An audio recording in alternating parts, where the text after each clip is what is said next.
Vereador Lucas, nosso presidente. Vereador Lucas, eu havia pedido a palavra também para declarar voto. Só um minutinho, colegas.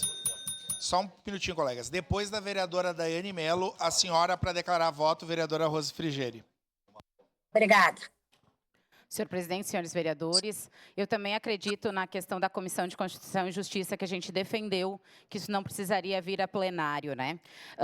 E só em defesa das mulheres que estão aqui no nosso plenário, eu quero falar, vereador Frisso, que eu acredito que tenhamos um pouco mais de respeito com as pessoas. Tanto as mulheres que estão aqui, eu não votei no prefeito Daniel Guerra, fui contra, inclusive, acredito que o senhor e o Cassina fizeram um belo trabalho após a retomada na prefeitura, mas eu não concordo com esse posicionamento, assim como não concordei quando o senhor falou que as pessoas que comentavam na rede social eram macacos de auditório. Não falei naquela oportunidade, mas eu acho que é importante a gente ter respeito tanto com as pessoas que falam com a gente através das redes sociais, que hoje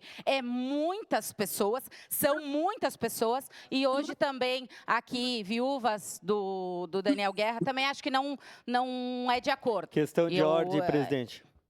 Só um minutinho, vereadora Daiane, tempo da vereadora garantido, pois não, vereador Petrini. Artigo 20, para os vereadores se deter no tema, né, que está posto.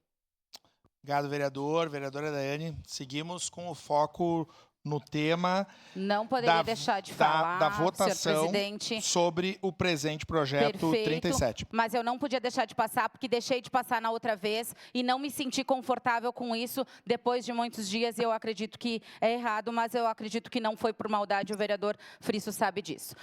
E votarei contra, até em maneira de protesto dessa situação do transporte coletivo, como eu falei, ele não está bom, e as pessoas que estão declarando ali fora que não está bom, e assim como não era a situação em si do transporte coletivo, eu trouxe isso na discussão para o vereador Bortola, trazer uma audiência pública, porque acredito que devemos repensar o modelo aqui em Caxias do Sul. E se não precisava vir o projeto para cá, eu também acredito que a prefeitura tem que ter as suas responsabilidades quando o prefeito Adiló foi eleito declarar o voto, para presidente. isso. Senhor presidente, muito obrigada. Obrigado,